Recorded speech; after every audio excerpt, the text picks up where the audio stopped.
Hello बच्चों। तो कैसे हैं सभी।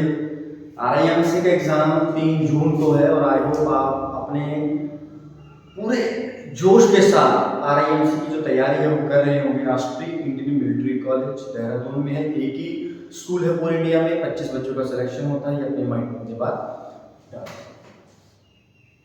कब है एग्ज़ाम आरआईएमसी का बता दूँ मैं आपको। आरआईएमसी का जो एग्ज़ाम है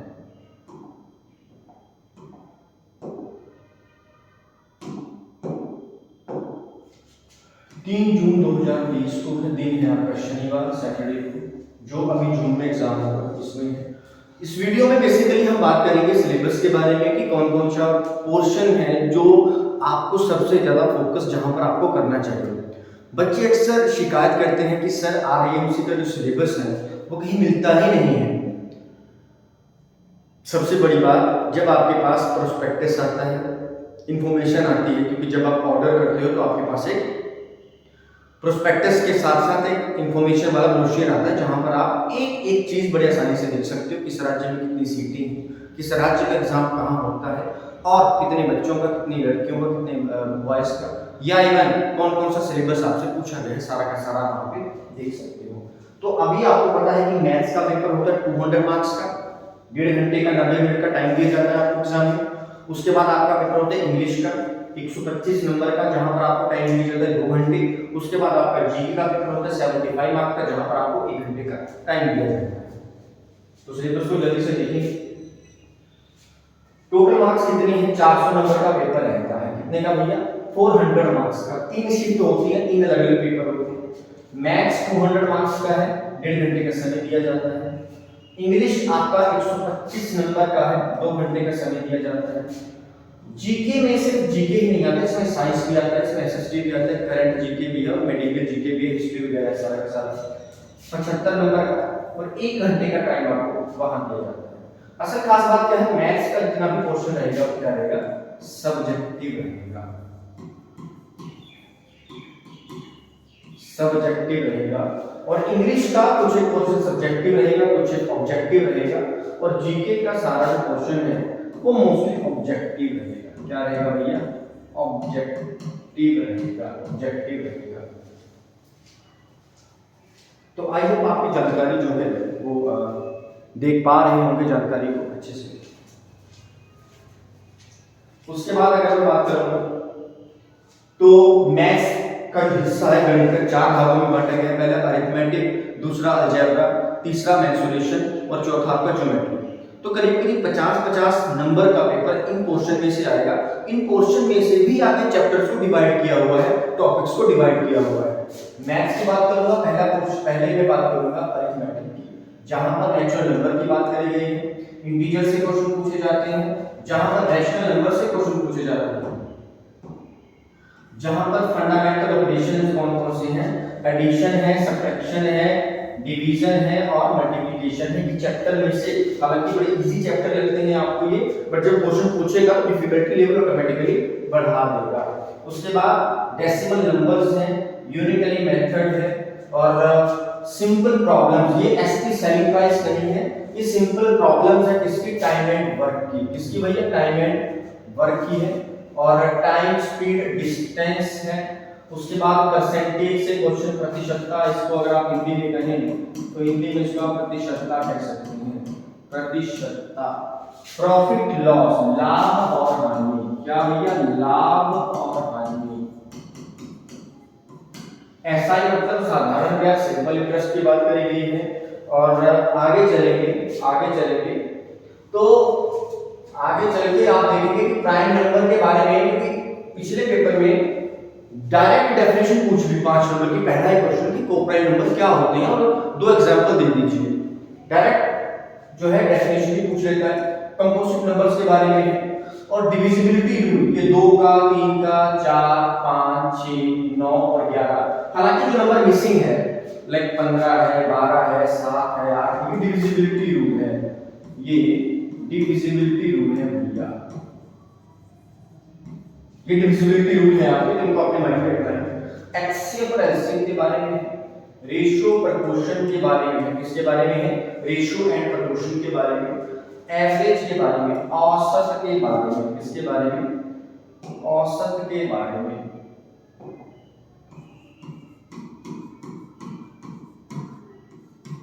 औसत के बारे में। Brackets and removal of brackets, ये मेनली आपका किसमें आएगा, ये मेनली आपका आ जाएगा जब आप ब्रैकेट्स को सॉल्व करते हैं। जैसे कई बार बोर्ड मास्टर को हल्का फुल्का क्वेश्चन दे दिया, वहां पर आपको पता होना चाहिए ब्रैकेट किसको सॉल्व करना है और किस ब्रैकेट को रिमूव करना है, कौन सा लगाना है, कौन सा तोड़ना है। उसके बाद यूनिट्स को चेंज करने के बाद क्वेश्चंस आते हैं। उसके बाद हम बात करेंगे अलजेब्रा की, बीजगणित की। अलजेब्रा में कहाँ यूज होता है, आप बेसिक ऑपरेशन जो है, एडिशन है, सब्ट्रैक्शन है, मल्टीप्लिकेशन है, डिवीजन है, ये मेनली आपका अलजेब्रा का पोर्शन रहता है, जहाँ जमा, घटाव, गुणा, भाग और अलग अलग प्रकार की इक्वेशन से नंबर्स को पैदा करना, इक्वेशंस को पैदा करना, वर्ड प्रॉब्लम जो है मेनली सिंपल फैक्टर से फैक्टर करना, है ना, simple problems on a2 b2, clear है। उसके बाद मिडिल टर्म, जो बीच वाली टर्म होती है उसको तोड़ना, कौन से मेथड से, स्प्लिटिंग द मिडिल टर्म से। और स्प्लिटिंग द मिडिल टर्म आप सिर्फ एक ही क्वेश्चन के ऊपर लगा सकते हो। वो इक्वेशन कौन सी है, क्वाड्रेटिक ट्राइनोमियल। क्वाड्रेटिक इक्वेशन कौन सी है, जैसा पॉलिनोमियल जिसकी डिग्री 2 होती है। ट्राइनोमियल का मतलब है ऐसी टर्म जिसमें कम से कम 3 टर्म हो, तो उसको ट्राइनोमियल का नाम हम दे देंगे। इसके बाद linear equation in one variable, एक वेरिएबल में लीनियर इक्वेशन के जो क्वेश्चंस है वो पूछेगा। एक्सपोनेंट एंड इंडिसेस के बारे में क्वेश्चंस है वो पूछेगा। सिंपल प्रॉब्लम्स रिगार्डिंग फार्मूला, फार्मूले कौन-कौन से हैं, जितने भी आपके अलजेब्राइक आइडेंटिटीज हैं, वहां से भैया इसको बहुत लगाव रहता है, बहुत प्यार रहता है क्वेश्चन से। ये अलजेब्राइक आइडेंटिटीज हैं,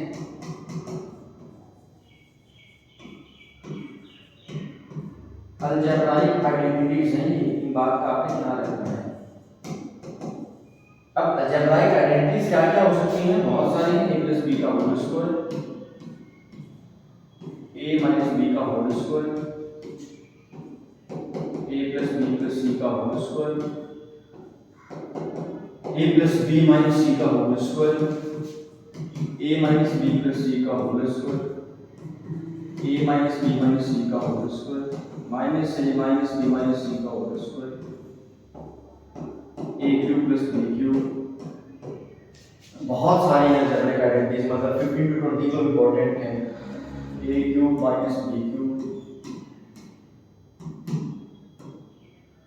a + b का होल क्यूब, a - b का होल क्यूब,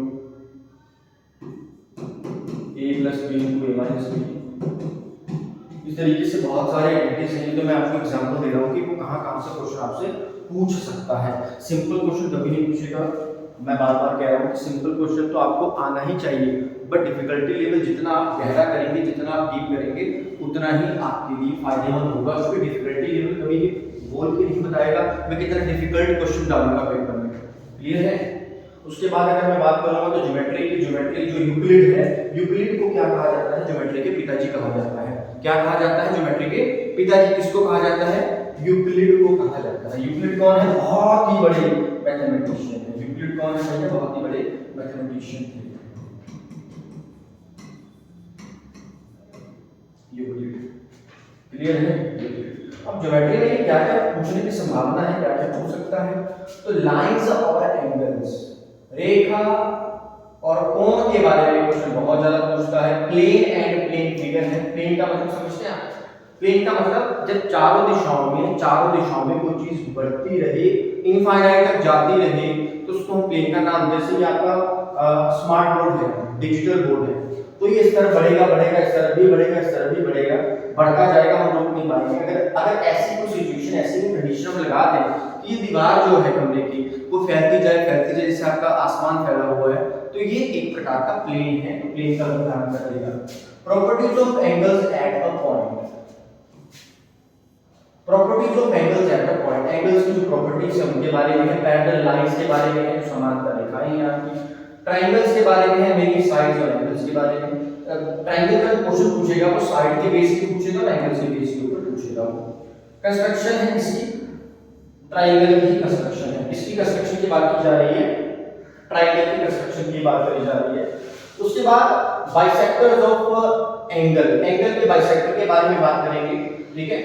उसके बाद special angles by use of compass and ruler, जो आपका फुट्टा होता है, देसी भाषा में फुट्टा कहते हैं, वैसे स्केल कहते हैं, और कंपास मतलब जो प्रकार होती है उससे जो स्पेशल एंगल जैसे 90 degree, 45 degree, 22 degree, 15 degree, 60 degree, 75, 37.5 जितने भी एंगल्स हैं। चतुर्भुज के बारे में पूछेगा, क्वाड्रिलेटरल्स के बारे में। चतुर्भुज कौन सा? ऐसी कोई आकृति जिसकी कम से कम कितनी भुजाएं हो? 4 भुजाएं हैं, उसको हम क्या कहते हैं? क्वाड्रिलेटरल। उसमें आपका रेक्टेंगल भी है, उसमें आपका काइट भी है, उसमें आपका ट्रेपेजियम भी है, उसमें आपका स्क्वायर भी है, उसमें आपका पैरेललोग्राम भी है ना, उसमें आपका सेकंड क्वाड्रिलेटरल भी आएगा। उसके बाद आपका ट्रायंगल के बारे में अगेन पूछेगा, जहां पर एंगल्स के बारे में जैसे हमने पहले डिस्कस किया, साइड एंगल है, कॉम्प्लीमेंट्री है, सप्लीमेंट्री एंगल्स के बारे में पूछेगा। उसके बाद प्रॉपर्टीज ऑफ एंगल्स के बारे में भी पूछ लेता है। पॉलीगॉन्स के बारे में, पॉली का मतलब होता है एक से ज्यादा कोण का एंगल, ऐसी कोई आकृति, ऐसी कोई बंद आकृति जिससे एक से ज्यादा एंगल हो। जैसे मैं अगर लाइन की बात करूंगा तो लाइन के ऊपर आप बहुत सारे एंगल्स बना सकते हो इनफाइनाइटली मैनी, तो वो आपका पॉलीगॉन नहीं है। क्यों नहीं है? क्योंकि वो बंद आकृति नहीं है। पॉलीगॉन का मतलब कम से कम सबसे छोटी पॉलीगॉन क्या होती है? ट्रायंगल होती है, जो कम से कम बंद होती है और 3 साइड से मिलकर बनती है। क्लियर है? तो ये था हमारा भैया ज्योमेट्री का क्वेश्चन। तो ज्योमेट्री का क्वेश्चन आपने जो है वो देख लिया। Now I will talk about mensuration. अब हम बात करेंगे इसके बारे में, अब हम बात करेंगे मेंसुरेशन के बारे में।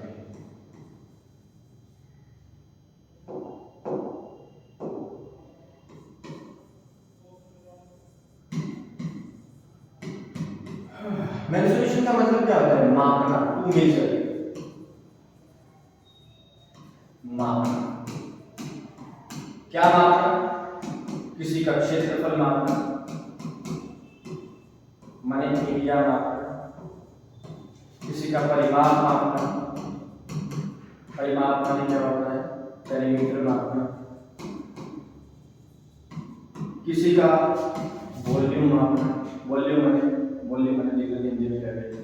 किसी का सरफेस एरिया, पृष्ठीय क्षेत्रफल, वॉल्यूम किसी का कितना जो है, किसी चीज में कितनी कैपेसिटी है ना, सरफेस एरिया, फिर आपका टोटल सरफेस एरिया। तो मेनली मेंसुरेशन में हम 2D और 3D की बात करेंगे। तो मेंसुरेशन में area and perimeter of square, area and perimeter of square, ठीक है, स्क्वायर से भी क्वेश्चन पूछ लेता है। कहां से? स्क्वायर से, क्यूब से। मैं आपको लिखवाऊंगा अभी, तो घबराना नहीं है, पेपर में क्या जाएगा, पेपर में एक्स्ट्रा नहीं आएगा, जो सिलेबस में दे रखा है वही पेपर में आता है ना, घबराने वाली बात बिल्कुल भी नहीं है। स्क्वायर के बारे में, एरिया एंड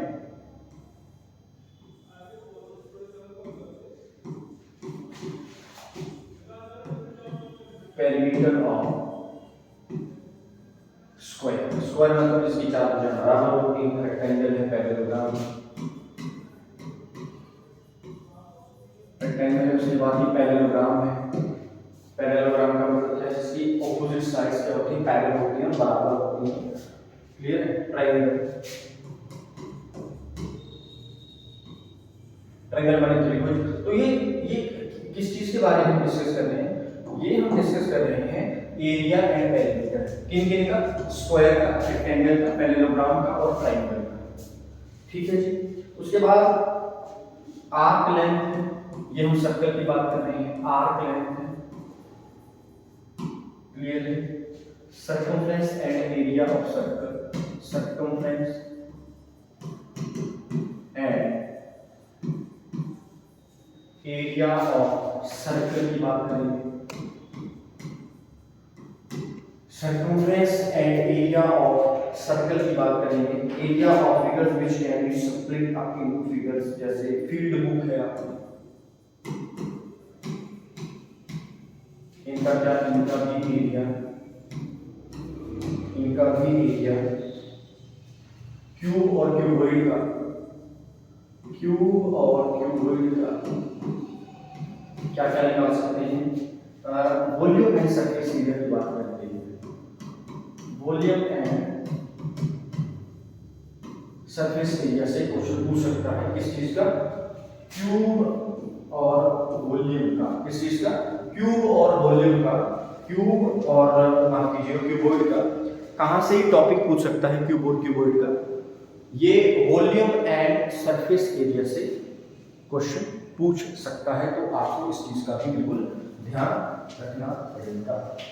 तो दोस्तों मेरे प्यारे बच्चों, ये तो था मैथ्स के बारे में, ये तो था बेटा मैथ्स के बारे में मैंने आपको चीजें बता दी जो आपके सिलेबस में है, जो ऑफिशियली आरआईएमसी के द्वारा सिलेबस दिया जाता है, ये वो है।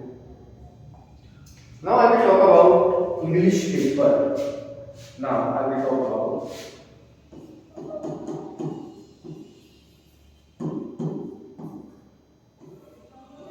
इंग्लिश का। जो हमें पता है 125 नंबर का पेपर आएगा और 2 घंटे का समय दिया जाएगा। इसमें क्या क्या है, अनसीन पैसेज आपको दिया जाएगा, उससे रिगार्डिंग क्वेश्चंस हैं। अपठित गद्यांश जिसको आप कहते हैं, अनसीन पैसेज, अपठित गद्यांश जिसको आप कहते हैं, पोयम है, पोअम आप कीजिएगा, पोअम। वैसे हम भारतीय हैं तो पोएम भी कह देते हैं, अगर इसकी pronunciation, if you want the pronunciation in the very correct way, then it is poem, it's not poem, it's poem, poem. Okay, proceeding further we have compositions.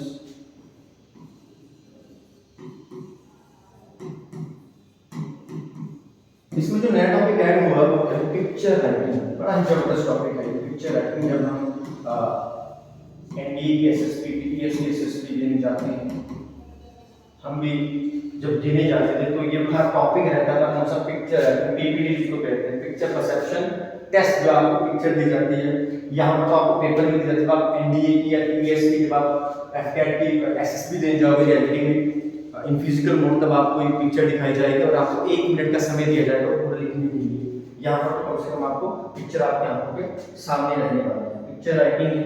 उसके बाद लेटर है, लेटर कौन से, formal and informal.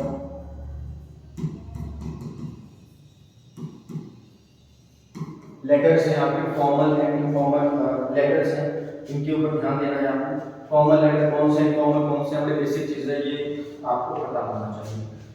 Nouns, pronounce के बारे में, nouns के बारे में कि इनका यूज कहाँ कहाँ करना है, और नाउन्स में आपके नंबर, जेंडर सब कुछ है, वर्ड डिनोटिंग ग्रुप है वो भी है। एडवर्ब, एडजेक्टिव जो ऊपर बेसिक होता है, adverb, adjective, adverb, adjective, antonym, synonym, antonym, synonym, antonym है, सिनोनिम है, डायरेक्ट इनडायरेक्ट स्पीच है,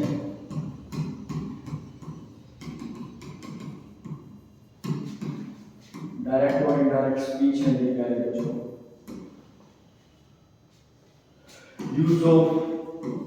यूज ऑफ फ्रेजेस, कहावतों, फ्रेजेस का मतलब क्या, कहावत, थोथा चना बाजेगा, आइडियम्स हैं, कुछ बच्चे इडियम भी कहते हैं, कुछ आइडियम भी कहते हैं, आर्टिकल्स हैं।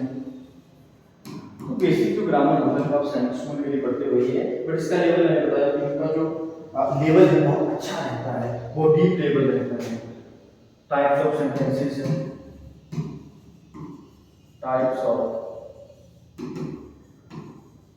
सेंटेंसेस है, स्पेलिंग्स हैं, ये पेपर तो 125 नंबर का है। स्पेलिंग्स मिस्टेक्स बहुत, जो मालूम है सिगरेट की स्पेलिंग क्या होगी, बहुत सारे बच्चे नहीं बता पाएंगे सिगरेट की स्पेलिंग क्या होगी। सीजर जो कंची होती है, सीजर की स्पेलिंग क्या होगी, है ना।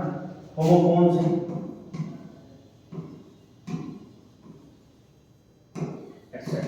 मतलब कहने का भाव है कि ग्रामर वही है, कुछ नए एडिशन नहीं है, जो आपकी बेसिक ग्रामर होता है वही पूछा गया है सारा का सारा। बट लगता हूँ डिफिकल्टी लेवल अच्छा डालते हैं, बार बार कह रहा हूँ डिफिकल्टी लेवल अच्छा डालते हैं। 125 नंबर का पेपर आता है, टाइम दिया जाता है 2 घंटे, तो 2 घंटे में आपको ये पेपर सॉल्व करना होता है। कुछ एक पार्ट सब्जेक्टिव रहता है, कुछ एक थोड़ा सा ऐसा ऑब्जेक्टिव रहेगा, बाकी सारा ही सब्जेक्टिव रहता है, लिखने वाला है। क्लियर है। नेक्स्ट क्वेश्चन आता है जीके। अब जीके के बारे में हम क्या बोले, जीके तो जो आपका टीचर आपको जीके पढ़ा रहा है बस उसी पर आपने ध्यान देना है। एक्स्ट्रा भी जितना कर सकते हैं करिए, बट अपने टीचर के ऊपर आपने विश्वास रखना है, क्योंकि वही हैं जो आपकी नैया पार लगा सकते हैं। जय हिंद, जय भारत।